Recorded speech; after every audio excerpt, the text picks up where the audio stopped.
So, I recently just kinda happened to rewatch the Bond movies You Only Live Twice, Diamonds Are Forever and Spectre in a row. Blofeld, Bond's arch nemesis, is the main villain in all of these films. So I decided to why not make a video about Blofeld, where I rank these different versions of him. He is very different in each film after all, and always played by different actors. I thus got my hands on the final missing Blofeld movie, Under Majesty's Secret Service, and here we are. Blofeld has of course appeared in more movies, albeit in faceless cameos. I will not be including those on the list. I will also not be including his small role in the unofficial Bond movie Never Say Never Again, where he was played by fellow Swede Max von Sydow. Naturally, I will not be including Dr. Evil either, though if I did, he would obviously be number one. I also want to make it clear that I am not a massive Bond fan by any means. I am not a Bond expert. I've seen all the movies at least once. I've read the first Bond novel, Casino Royale, and I've read a number of my dad's old James Bond comic books, the European stuff from the 70s. But that's as far as my James Bond knowledge goes. I don't know the Bond fandom and have no idea what the general consensus on Blofeld and his various movie versions are. These are simply my personal opinions as a casual Bond fan. Do list the Blofelds yourself in the comments if you so wish, and I would very much like to hear from real hardcore Bond fans and what you make of my list. Anyway, without further ado, let's get into it. Number 4, Christoph Waltz from Spectre. Yeah, the most recent Blofeld is actually my least favorite. Spectre does not only feature the most recent Blofeld, but at the time of the making of this video, it is also the most recently made Bond movie. Bond 25 has not yet come out. Before Spectre came out, they tried to hide Waltz's true role and claimed he was playing a new character called Franz Oberhauser, Blofeld's true name in the movie. Just like I immediately knew Marion Cotillard was playing Talia al Ghul in The Dark Knight Rises, I also immediately knew Waltz was playing Blofeld. How do you cast Christoph Waltz in a Bond movie called Spectre and don't have him play Blofeld? It was so obvious. I was very excited too to see him take the role and to finally see Blofeld in a movie again. But when it finally came out, I gotta say I was a bit disappointed. I was even more disappointed with the film overall on my recent rewatch. It just isn't very good.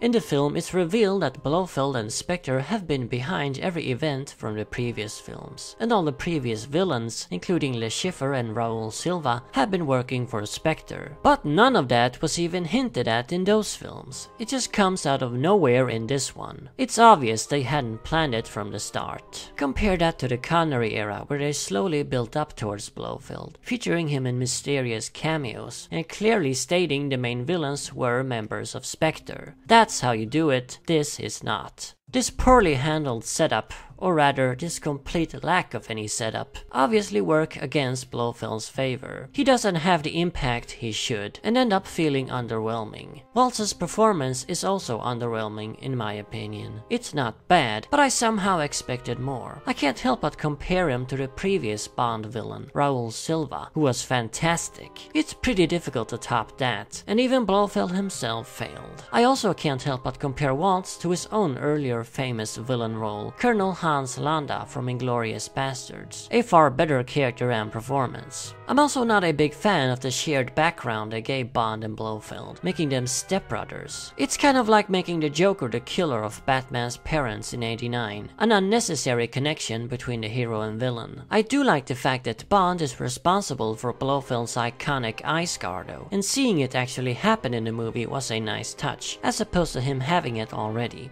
The real sad part about Waltz's Blofeld is though that apparently he's not going to appear again, despite what the ending of Spectre suggested. I took for granted he was going to be the main villain in Bond 25 as well, the final chapter of the Daniel Craig saga.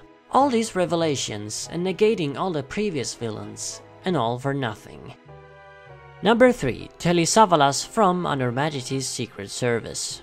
I kinda ended up rambling for quite a bit there about Spectre, and I promise I'll make the rest of these shorter. Telly Savalas was the second actor to play Blofeld, not counting the faceless cameos. He's also the Blofeld who's responsible for murdering Bond's wife, Tracy. In a way, he's the most important Blofeld. That doesn't make him my favorite though. Savalas is by far the most physically imposing actor to play the character, and perhaps as a result, the filmmakers decided to make this Blofeld a more hands-on kind of guy. All the other Blofelds kept away from the action, sending goons to do all the dirty work. Not this Blofeld. He gladly takes the front and goes after Bond himself. He is just as intelligent as the others too though. In other words, this Blofeld is both brains and bronze. I can easily see Savalas being many fans' favorite take on the villain, and I do find him very interesting myself. His goal in the film isn't world domination or a ton of cash. Instead, all he wants is for his fake Count title to be made genuine. As they jokingly explain in the film, Blofeld is quite the snob.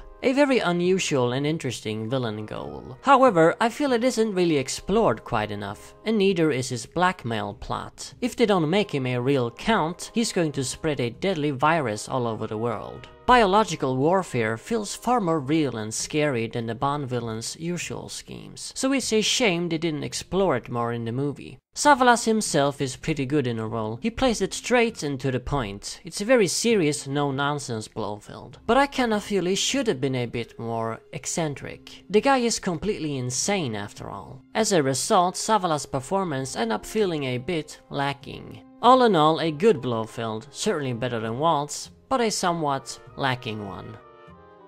Number 2. Donald Pleasence from You Only Live Twice. The first and easily the most famous and iconic Blofeld. When people think of Blofeld, it's Pleasence who pop up in their minds. And it's the Pleasence take specifically that Dr. Evil is a parody of. He might in fact be the most iconic movie villain of all time next to Darth Vader. I like the Pleasence Blofeld quite a lot, and he used to be my very favorite. He is easily the scariest Blofeld, partly because of that freaky and badass looking iconic eye scar, and partly due to Pleasence's performance. He gives the character a lot of tension, portraying him like a bit of a psychopath. He has this really creepy crazy stare, and his personality is very calm and soft-spoken. Pleasence's Blofeld doesn't show a whole lot of emotions, and seems to be very cold, almost inhuman. The only reason I don't rank him as my number 1 is because he really doesn't appear much in the film. Sure, he's the main villain, but he himself doesn't physically show up until the final act. We really needed to see a lot more of him. And that's really all I have to say about the Pleasence Blofeld. He's cool, he's creepy, he's badass. But he barely shows up, and the movie doesn't do a whole lot with him. And through the process of elimination, we deduce that my number 1 Blofeld is obviously Charles Gray from Diamonds Are Forever.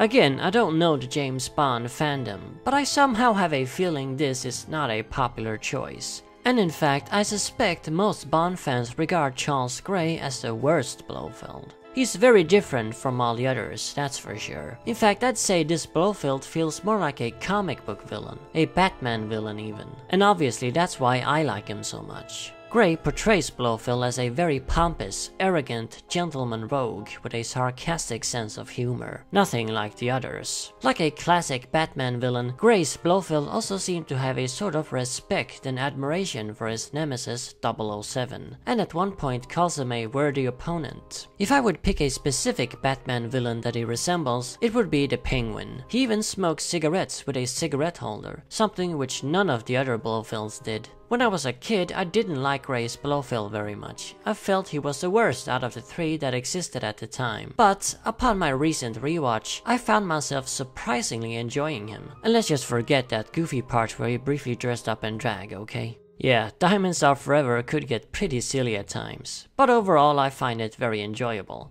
And Charles Gray's Blofeld is by far the best part of the film. Well, besides Lana Wood's rack. It certainly gives me wood.